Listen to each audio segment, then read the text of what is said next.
I don't think of myself as being a victim of abuse, but I am. Betty Good knew about scams. She thought she could spot the warning signs. But last year, she was targeted twice. At World Elder Abuse Awareness Day in Calgary, she shared her story publicly for the first time, hoping others can learn from her experience. Last year, I got scammed twice. And I thought it couldn't happen to me because I knew all the tricks, right? Except there were 2 tricks that I didn't know, and there's probably lots more I don't know. Betty says the hardest part wasn't just the financial loss or the hassle of closing bank accounts. It was the embarrassment and anger that followed. She's a member of the Alberta Elder Abuse Awareness Council and Good Links, an organization that builds connections between generations. She sat down with Unison TV to share her story. Her message? Don't assume that you are immune to fraud, and don't be afraid to talk about it if it happens to you. But one was an email scam where a friend, she wasn't a personal friend, but we were in a club together. So I had her email and phone number and totally trusted her, and she emailed, I thought it was her, and asked if I could e-transfer some money to her niece who had cancer, and it was her birthday. It was a real tugged on my heartstrings, and of course I would help her. And that was $350. Then she asked for another $500, and I thought, really? And she said, yeah, because her niece is having a hard time. And when I said, why don't you just call me and we'll talk about it? And she said, well, my phone's not working. And I should have clued in, but I was totally oblivious to, because I trusted who I thought this was. And then when she asked the third time, finally my gut kicked in and said, something wrong with this picture. So I phoned her. And she answered, and she said, oh, Betty, my email's been hacked. And so the hacker had changed the last, like her email was shaw.ca, had used the same first part of her email, but created a Gmail account. And I didn't, because the first part was the same, I don't check people's email address. And so then I called my bank right away. But they couldn't refund the money because I had sent the e-transfers, which I did. I did, yeah. But it was a big hassle because then they have to close your bank accounts and open new ones and cancel your Visa. And then I had to cancel all my automatic withdrawals or deposits and payments, on Visa with all the automatic payments. I had to change all those. It was a hassle. Yeah. And that was all just because it wasn't that one mistaken email. Gmail. Yeah. So if anybody asks for money via email, I'll make sure I talk to them personally. Yeah. That definitely makes sense. sense. And you know what? Usually people don't ask me for money. Yeah. That's another That's thing another too. red flag, right? Yeah. Yeah, I wouldn't have thought of that one to make sure, because you see the person's name and you think, well, I know that person. And she's older. Yeah. Maybe she's not. She said she didn't know how to do online banking. And I have a friend who doesn't do anything on with technology. Yeah. And so that didn't surprise me because a lot of older people don't. Yeah. And yet to get money to her niece, that made sense. Yeah. So why would I distrust her? Because when they asked for money the third time, I thought, something's wrong. Yeah. So that's when I called her. That's when I clued in. I thought, this isn't really her. And then I called her and she said, somebody's hacked into our account. All my friends are telling me they're getting emails from these people. But I didn't clue in before I sent money.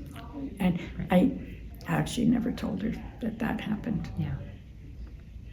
Because she felt bad enough. Oh, I'm sure, right? She's a victim of it too. And so what was the other time? I was selling something on Facebook Marketplace, $15. And you know how they have to message you? And I got this message saying, I want this. My mom is working in your area. Can she pick it up after work? And I've got this gift card, this Interact card for $15. Will you take it? Because, it'll be fine. I I thought, sure, why not? Because the picture of the e-card looked legit. And so I said yes, I clicked on it and had to put in my banking information. And then I got a weird message. And then when I went back to Messenger where this person was texting me, they had withdrawn, they had left the group. And so that seemed really strange. So I called my daughter, because she does a lot of stuff on Facebook Marketplace.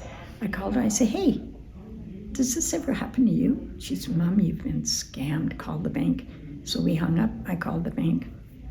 In time, because they had already hacked into they used my information, got into my account, already changed my email address in there, already transferred money from savings to checking, because that's where it has to be to e-transfer, right? But thank goodness I called my daughter, and thank goodness the bank, they don't make you wait long if you're hit the fraud button. I know now.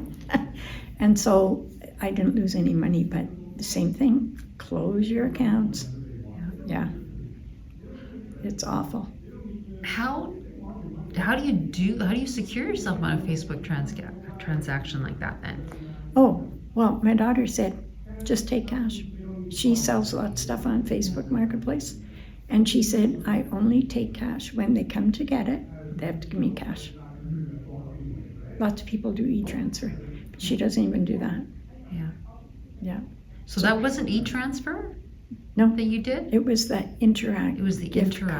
card. Okay, so don't do that. No. Just don't even go near No, that. just take cash. Cash. Yeah. You wouldn't even do. And $15. Yeah, it's not. Yeah. So no. Right. No, I'm not going to stop using it. I mean, Yeah. I don't have that many things to sell, but Right. I won't stop using it, but I'll be more savvy. How did you feel when this happened? Oh, I was so mad. You feel stupid too. You think, how could this happen to me? I thought I knew these tricks, but you feel stupid. I felt stupid. And then I was really, really mad. And then I made sure that I told people, because I thought if it can happen to me, it can happen to my friends. Like, just make them aware that this is going on. Yeah. It's huge, because I'm asking you this. I didn't know this. Yeah, don't think you know everything. Yeah. Yeah. It's kind of like the whole thing, like we never think we're going to be in a car accident. We See? never think, Yeah, same thing. Same thing. Huh. Yeah. What response do you get from people when you talk to them? They say, thanks for telling me. Like I went to my book club and I told them what happened. And they said, they said they were proud of me for sharing. And I didn't do it to get accolades. I did it because it could happen to you. Be careful. Yeah. Yeah, just trying to prevent it. But this is your first time getting in front of a group like this. You're remarkable. Like, you're just natural at getting up and speaking. I've spoken in front of groups before. No, but not about this. But your own personal story. Yeah. Like, you tell it like, Yeah. wow. You could really command a stage and do that. Wow. Thank you. Yes. Thank you. Well, but what gave you, I guess, the confidence to do that? Well, because I'm part of the collective. Yeah. And when we were planning this and planning the fraud prevention Yeah. and thinking about the agenda, and I suggested that we have somebody share their personal story. I didn't offer mine. I just said we should have somebody so that they can relate, and I think they thought it was a good idea. And then finally I said, if we can't find somebody, like it doesn't have to be me, but it should be a senior. Yeah. It didn't have to be me, but I'm willing to do it if we can't get anybody else. So it was me. You managed to pull some good out of Hopefully. something Yeah. not so good. Hopefully I've helped somebody. That's huge. Yeah. Anytime somebody hears this, it encourages them. What do you hope people hear? Or what action do you hope people take when they hear your story? Well, they'll probably, if I hear a story that impresses me, I don't mean like that leaves an impact, then I'll tell others. And if it can help the people that heard it today, and if they can say, hey, so I heard the speaker and this is what happened to her, you know, it'll have a ripple effect maybe, because you feel embarrassed and ashamed. Yeah. Yeah. So get rid of, you still are embarrassed because it does make you feel stupid. Yeah. But get over that part and realize that if it can happen to you, it can happen to others, and you better let them know what happened so they can watch for the same thing. Do you think seniors are more vulnerable when it comes to this? Mm-hmm. Yeah, why? Yeah, I think they're more trusting. They grew up in an era, we grew up in an era where we didn't have online banking. We had to go to the bank for everything. And you trusted people. If you gave your word, you could count on it. And of course there were thefts and things like that. But for the most part, we just trusted people. We were trusting. And I think a lot of them still are trusting. Like, you can't imagine somebody would scam you like that. Like, why would they do that to me? Yeah, especially if you're in a loving family and have loving friends and you can trust everybody. If you're in that loving environment, caring environment, you can't imagine somebody being so awful to you. Yeah. How did it make you feel that people could be that way? Oh. Right? I know a lot of people that are really mean, so but it just makes you mad. It makes you mad. Yeah. Yeah. Especially, and when you Get a hear other real stories. job. Get her. Yeah. Like, use your brains Yeah. to do something productive. Yeah. And then when you hear other stories of seniors who's lost their whole life savings. Exactly. Yeah. And it's not their fault. They have trusted somebody. I had a niece who years ago, she fell for somebody through online dating.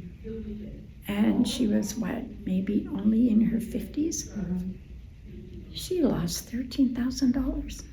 Plus, she fell in love with this guy. Yeah. Like yesterday, I heard on the radio that the bank will never call you. So, Right. that's a tip. Yeah, it is. You're not going to get a call from them. And I read news and listen to news, so unless I haven't done any in-depth research about it. But do you find it's hard to keep up with all the scams too? Oh, yeah. See, I thought I was up. Yeah. I thought I was up to date. Yeah. All of a sudden, these two, what? There's another one, and then there's another one. It's exactly. And the one with the grandkids? Yeah. How did it feel being up there and telling this story? That's a good question. It just, I guess, I don't know how it felt, but my hope is that they learned that it could happen to them and that they can't be careful enough. Yeah, that's really, really good advice, and that you can come out here and say that. What did your book club think the first time you came out and said it? Oh, they said, oh, Betty, I'm so sorry that happened to you. But then they were pleased and proud that I actually came out and shared it, So, of course, I won't look at that email address. I just assume it's from her. So I called my bank right away. Sure.